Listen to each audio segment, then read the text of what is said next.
Selamat pagi semuanya. Pagi Kak. Hari ini kita akan belajar mengenai sistem koordinasi, reproduksi, dan homeostatis manusia. Jadi yang akan kita pelajari adalah yang pertama adalah organ reproduksi, kemudian fase kehamilan dan kestabilan hormon. Jadi di sini sudah tahu ya kita akan bahas reproduksi di mana, di wanita atau pria?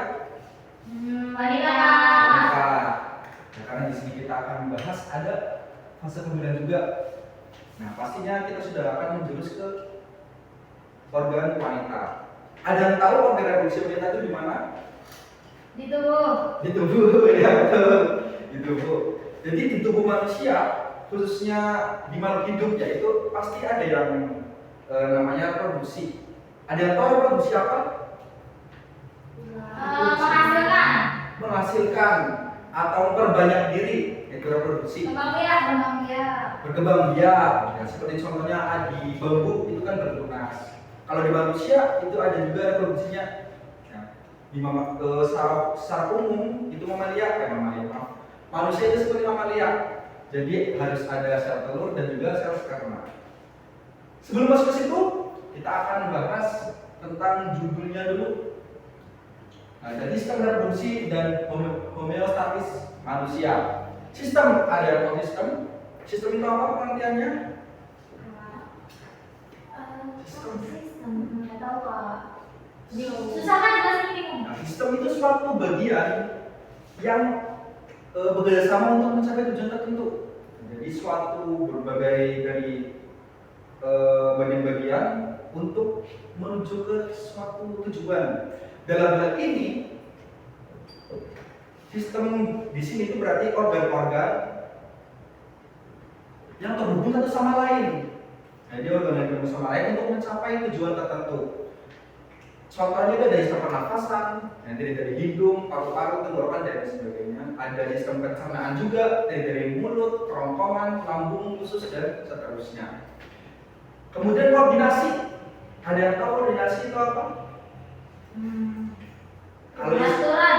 Aturan, betul, pengaturan, betul sekali ya. Pengaturan agar sistem ini itu berjalan sesuai dengan tujuannya. Misal, sistem pencernaan agar terkoordinasi agar tidak masuk ke dalam paru-paru, itu ada koordinasinya antara mulut, kerongkongan agar kerongkongan itu makanan tidak masuk ke tenggorokan, kayak masuk ke kerongkongan. Nah ini di sini koordinasi. Kemudian reproduksi tadi sudah dibahas ya, memperbanyak diri, masa keturunan dan lain sebagainya.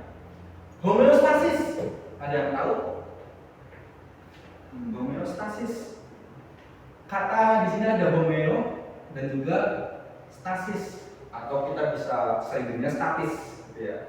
Homeo itu asal kata dari homo itu berarti manusia. Nah kalau stasis ada yang tahu? Tetap, yang stabil, jadi kestabilan dalam tubuh, namanya sih kestabilan. Nah ini akan melibatkan hormon, pH tubuh, suhu tubuh dan lain sebagainya. Itu homeostasis. Jadi dari pengertian judul tadi kita akan bisa membahas tentang organ reproduksi, fase kehamilan juga kestabilan hormon. Yang pertama kita akan bahas organ reproduksi. Ada yang bisa gambar organ reproduksi? Saya Kak. Coba Kak. Kita kasih salah deh. Jangan ditawain ya. Ini nggak apa-apa.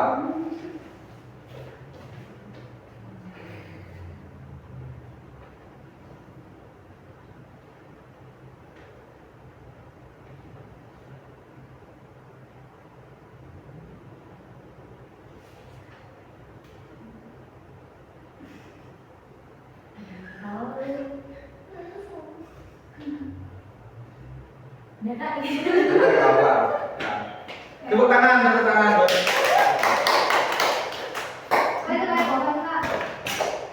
Ya, punya maksudnya tidak. Kurang lebih lah ya. Merah lagi. Nah, ini anggap saja organ reproduksi wanita.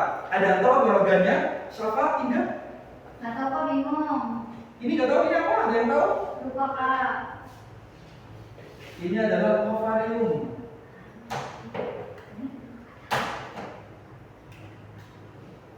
Nah, ovarium.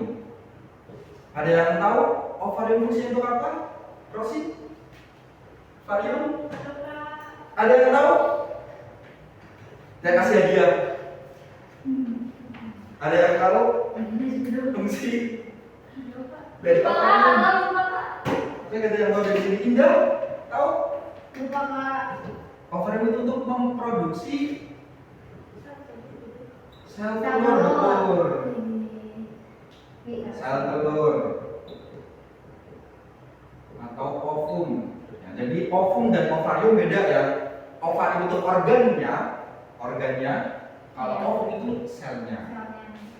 Lanjut lagi ke sini. Ini apa? Ada yang tahu? Ini apa? Yang seperti selang? Tuba Falopi. Tuba Falopi pinter. Tuba Falopi. Kemudian yang di sini nih, yang di tengah. Uterus. Rahim. Apa? Uterus rahim. Uterus atau rahim di sini? Rahim. Rahim. Uterus gimana dong? Uterus di mana? Di sini. Terus di sini apa? Ada yang tahu? Cervix. Leher ya. Cervix. Nah, jadi antara uterus dengan rahim itu ada cervix di sini. Oke, kita lanjut. Karena kita akan membahas reproduksi, otomatis kita akan membahas bagaimana sih proses ovum ini, sel telur ini menjadi seorang manusia. Mulai dari sel dan cuma satu doang jadi seperti kita ini. Ada yang bisa menjelaskan sedikit awalnya bagaimana? Kawinan enggak? Perkawinan. Setelah itu Jadi bayi. jadi bayi, oke. Jadi pertemuan antara sel sperma dan juga sel telur. Jadi syaratnya harus ada sel spermanya. Nah, kalau nggak ada sel sperma, nggak akan bisa dibuahi si ovum ini. Kalau misalkan sel telur ini atau ovum itu diproduksi kan di ovarium nih, itu akan keluar kemana biar bertemu dengan sel sperma? Ada yang tahu? Gimana kak? Jadi ini ovum nih, Ya. ada sel sperma nih, lagi nyari ovum di mana? Kalau kesini langsung bisa nggak kira-kira? Nggak bisa. Nggak bisa ya. Terus harus gimana biar bisa? Ketemuan. Ketemuannya di mana? Tuba Falopi. Tuba Falopi. Jadi ovarium ini akan melepaskan sel telur atau ovum itu ke sini. Nah, keluar dia. Keluar ke tuba Falopi, kemudian baru sel sperma bisa ketemu dengan sel telur. Kapan ini terjadi? Ada yang tahu kapan terjadinya? Kapan terjadinya? Saat masa ovulasi. Ovulasi, betul sekali. Ya, jadi saat masa ovulasi sel telur ini bisa keluar. Nah, setelah masa ovulasi kemudian sel telur ini keluar, ketemu dengan sperma. Habis itu gimana? Jadi apa? Zigot. Zigot, betul. Nah, setelah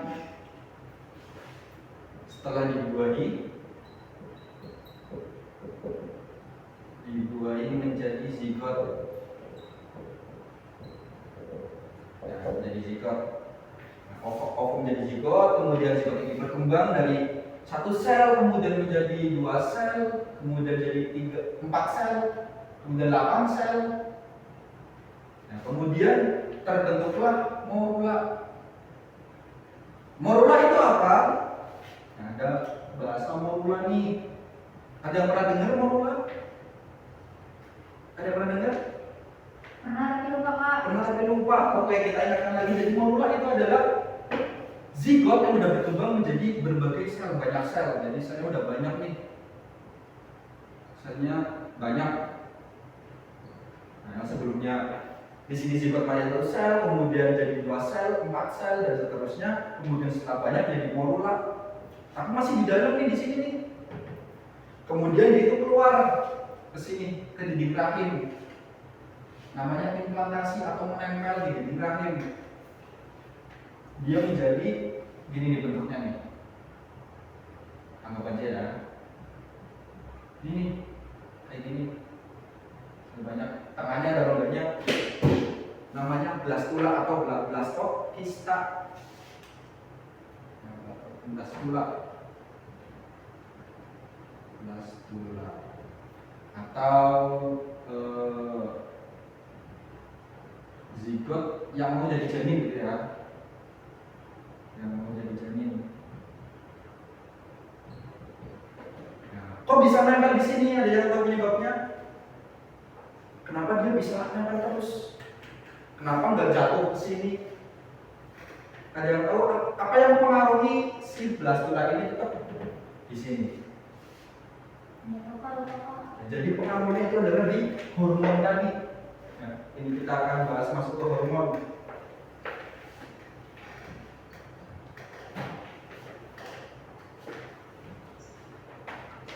Masuk ke hormon. Sebelum kita masuk ke hormon, ada yang ditanyakan terkait dengan ini? Ada yang ditanyakan? Nanya. Ya silakan Ida. Itu kan tadi kan ketika fase kehamilan bertemu dari sel sperma ke sel telurnya. Itu kan sel sperma banyak. Kenapa bisa ketemunya tuh 1 atau 2 aja? Itu yang terpilih itu yang apa sih, Kak? Jadi gak cuma 1 atau 2. Jadi misalkan contoh, ini sel telur nih. Kita gambar di sini ya. Misalkan ini sel telur. Sel sperma itu bukan cuma 1 nih yang di sini. Bukan cuma 1. Jadi saat masuk nih kita untuk dari awal ya, saat masuk nih dia akan ketemu dengan banyak rintangan karena pas keluar sperma itu banyak, ada jutaan yang keluar. Itu di sini akan ketemu dengan yang namanya makrofag dan neutrofil. Ada yang tahu ini apa? Nggak tahu, Pak. Ini tuh bagian dari sel darah putih.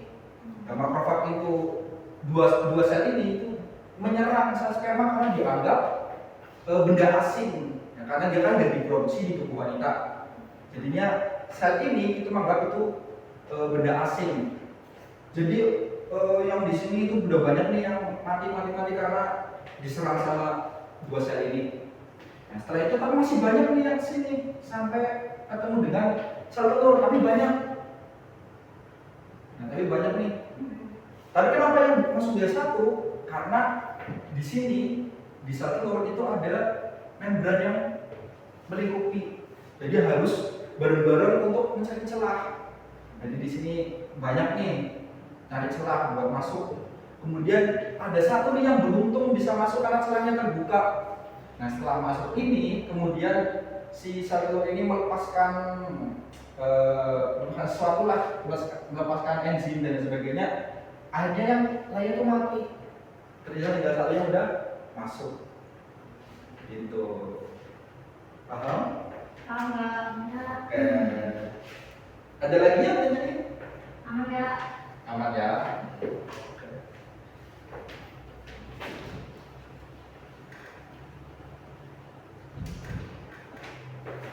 Oh ya, ada yang tahu nggak? Cara orang tuh tahu dia hamil atau enggak?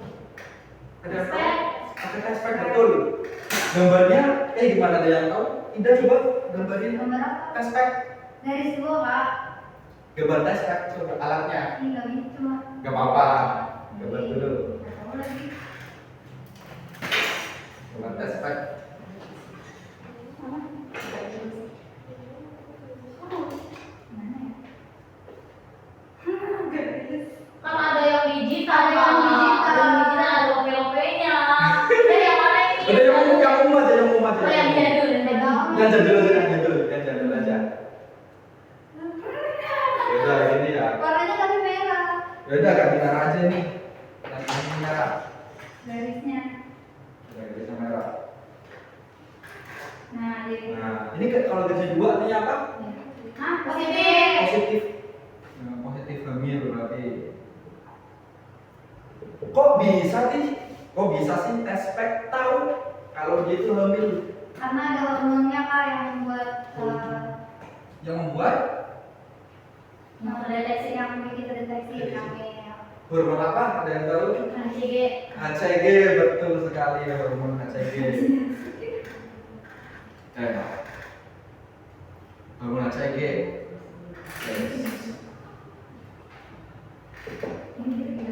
Hormon HCG ini diproduksi pas kapan? Kesamil. Pas hamil, pas positif. Kalau masih zigot ini Belum positif. belum positif. Kenapa? Karena masih proses. Karena itu proses. Hormonnya belum keluar. HCG-nya belum keluar. Iya. Keluarnya pas mana? Masih implantasi. Pas implantasi, apa jadi belas Belas bulan. bulan. Ini minggu berapa kira-kira? Ada yang tahu? Ke-4 sampai ke-8. Lama banget. Nggak tahu. Namanya apa? Jadi hormon HCG atau jadi belas bulan ini itu di minggu kedua bisa ya antara hari kelima sampai 14 ya. Jadi minggu pertama sampai ke minggu kedua. Jadi sebelum jadi belas bulan nih itu belum bisa terdeteksi HCG-nya. Jadi kalau udah jadi belas bulan baru bisa. Gitu ya. Paham adik-adik? Paham nggak? Paham. Oke. Sekarang kita membahas ke hormon. Selain HCG nih, ada lagi nggak hormon lain yang mengalami kehamilan? Ada yang tahu? Enggak tahu. Ada lagi yang namanya hormon progesteron. Dan juga ada Estrogen. estrogen. Betul sekali. Tadi kalau HCG ini fungsinya buat mendeteksi kehamilan atau untuk si janin sendiri itu untuk dia bisa menempel di sini. Kalau progesteron sama estrogen fungsinya untuk apa? Adakah yang tahu? Progesteron dan estrogen ini berbarengan soalnya nih munculnya selaras. Jadi progesteron atau hormon progesteron ini itu berfungsi untuk mempertebal dinding rahim. Sedangkan estrogen ini untuk membesarkan dan untuk mungkin ini ya namanya sih mengelastiskan, apa sih berarti bahasanya, membesarkan gitu ya, membesarkan dan menjaga rahim. Nah ini hormon ini HCG, progesteron dan estrogen adalah hormon kehamilan. Kalau grafiknya kita bisa gambar itu seperti ini. Misal ini minggu ke-0, minggu ke-4, 8, 12, 16, 20, 24, 28. Oh ya, dan tahu kehamilan itu berapa minggu? 40 minggu. Nah, jadi di sini nanti akan mengambil hari ke minggu ke 40, 28, 32, 36, 38 di sini lahir. Ya. Di sini ada HCG ini, HCG warna biru ya. Jadi dari sini nih, biasanya di minggu pertama, minggu kedua, dan naik langsung di sini di minggu ke 8 ini lagi bagus-bagusnya nih. Kemudian segini, lagi sini turun stabil. Sedangkan hormon progesteron dan estrogen itu grafiknya gini. Warnanya biru juga ya. Warna merah. Progesteron merah ya. Begini. Kemudian yang estrogen itu gini. Sama ya. Sama. Jadi progesteron dan estrogen sama karena kan memperbesar dan menebalkan rahim itu sama. Nah, ini HCG karena di minggu 6 sampai sini 10 itu lebih tingginya. Nah biasanya segitu. Oh ya, kalau misalkan ibu hamil itu kan ukurannya membesar kan, di sini kan. Terus ususnya kemana? Ada yang tahu ususnya kemana?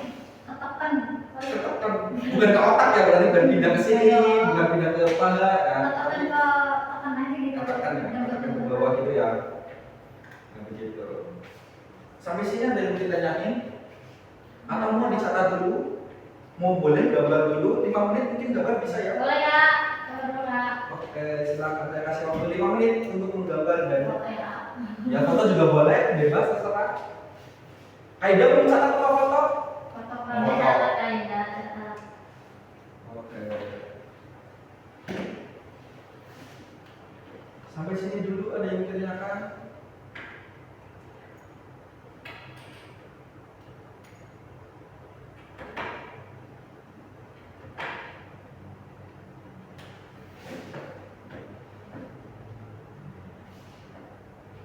Gak ada? Nggak ada Kak. Oke, kita lanjut ya. Mungkin gambar-gambar ini akan berhubungan ya. Kita pindah ke sini aja ya. Boleh Kak. Oke, pindah ke sini aja. Dengan cara berhubungan. Kemudian di masa kehamilan, kita masuk ke masa kehamilan lagi. Itu ada yang dimaksud dengan trimester. Maaf, ini saya geser dulu. Ya, ada trimester. Trimester artinya 3 3. Jadi tiap 3 bulan itu ada fase-fasenya. Ada trimester pertama, kedua, dan ketiga. Nah, trimester 1 itu tadi yang berubah dari bulan ke 1 sampai ke 3, ini 4 sampai ke 6, sini 7 sampai ke 9. Ini dibagi-bagi dan trimester. Kemudian nih kita masuk ke janin. Maaf, saya gambar lagi. Oh ya, di sini ada yang bisa gambar janin di mana? Ini Kak Indra. Kak Indah, coba gambar janin. Saya bisa gambar. Ya udah, anggap aja gini ya. Salah lagi. Merah aja.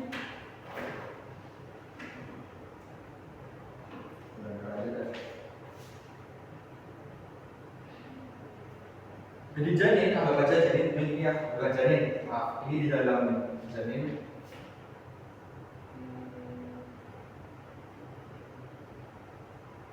Oh iya, sebelum saya gambar, saya mau tanya nih, ada yang tahu nggak?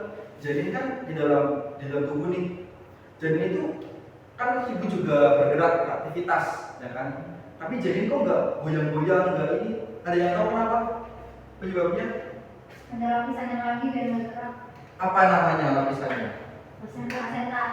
Apa? Jadi itu kan. Placenta apa itu? Apa, ada yang tahu? Ini anggap aja nih bayi nih. Ya aku lupa. Aduh. Itu apa kan? Bisa dikirnya.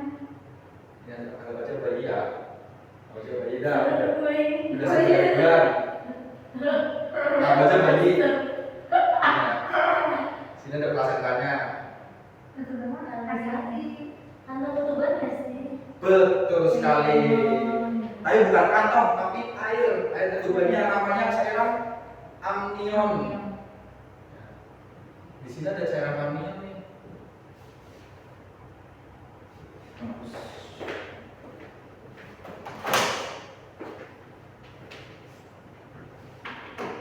Ada cairan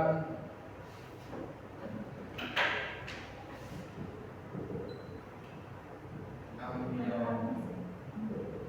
Kalau kantong ketuban itu di sini nih. Ini yang ini kan ada lagi nih space. Ini namanya membran amnion.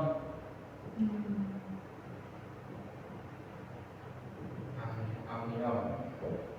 Ini berfungsi untuk melapis sisi bayi, sedangkan cairan amnion itu untuk mencegah bayi agar tetap di posisinya, agar tidak terguncang, menjaga bayi agar tidak terguncang. Udah di sini ada plasenta. Plasenta, kemudian di sini ada tali mucosa. Jadi saat janin itu berkembang jadi blastula. Oh ya, sebelum ke jadi janin atau fetus, itu di sini ada gastrula nih. Gastrula itu bentuknya hampir mirip kayak blastula. tapi dia lebih ke kayak gini nih, udah lebih padat lagi. Ya, tapi masih berongga. Nah, ini anggap aja begini lah. Gastrula itu sebelum jadi fetus. Gastrula ini nanti ada 3 bagian yang masing-masing akan menjadi organ-organ penting di tubuh kita seperti jantung, otak, organ tubuh lain dan sebagainya. Itu di gastrula. Kemudian setelah itu baru menjadi fetus. Sampai sini ada yang ditanyakan? Tadi cara kamion buat apa? Menjaga janin. Jadi kejedot ya. Biar gak tergoncang. Kemudian plasenta, ada yang tahu gunanya plasenta? Buat makannya bayi. Buat makannya bayi? Hampir. Udah bener sih, hampir. Jadi cadangan makanan. Dan makanannya betul aja. Cadangan makanan. Paling besar ini yang buat Menyalurkan ke bayinya. plasenta ke bayinya, si fetusnya. Belum jadi bayi ya, masih fetus. Kayak cawan bayi. Sampai sini ada yang mau ditanyakan atau mau ditulis atau mau digambar atau difoto dulu? Foto Kak. Foto berapa menit kira-kira? 1 detik. 1 detik. Oke, 1 detik. Oke.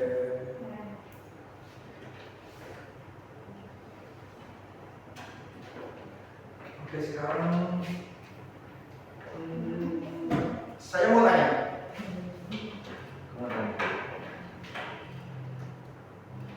Kira-kira ketika masa ovulasi nih, yang bisa mengeluarkan sel telur satu-satu atau dua-duanya bisa berbarengan? Ada yang tahu? Ketika lagi masa ovulasi, ya kemudian sel telur kan pasti diproduksi nih, keluar. Itu keluar satu atau 2. Kalau 2 kan berarti nanti di sini bisa hamil, di sini hamil. Atau kalau 2 nanti yang hamil yang mana?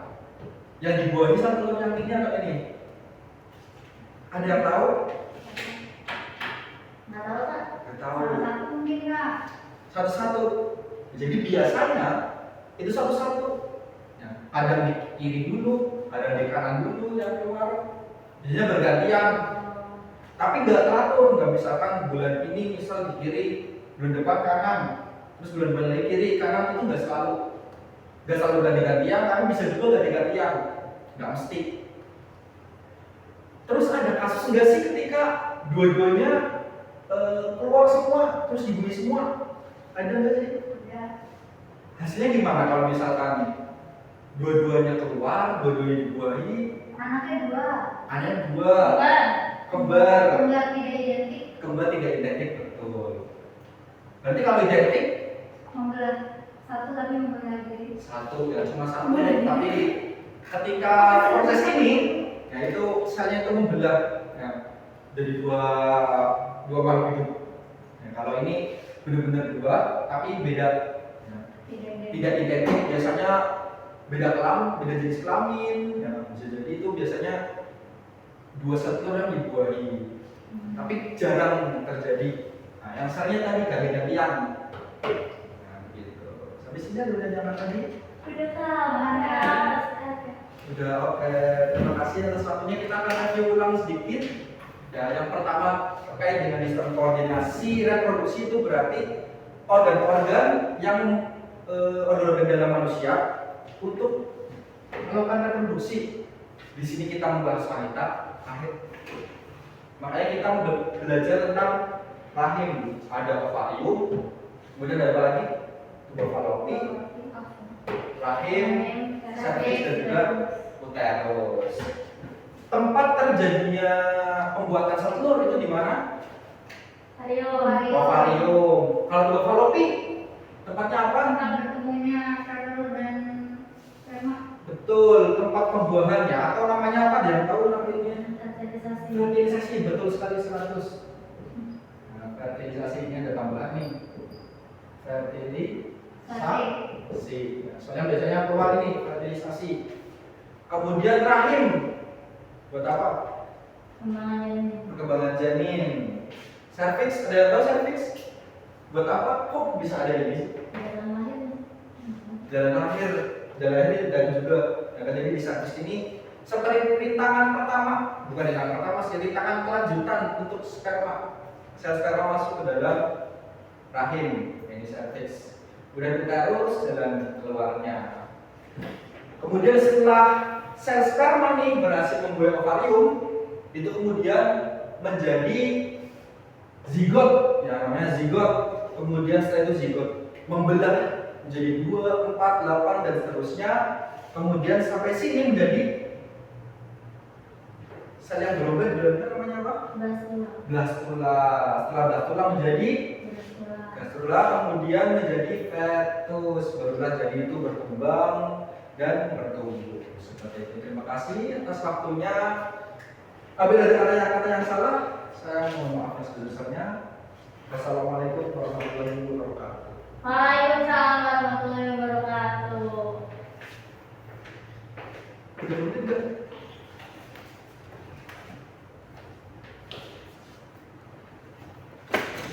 Jangan lupa lagi.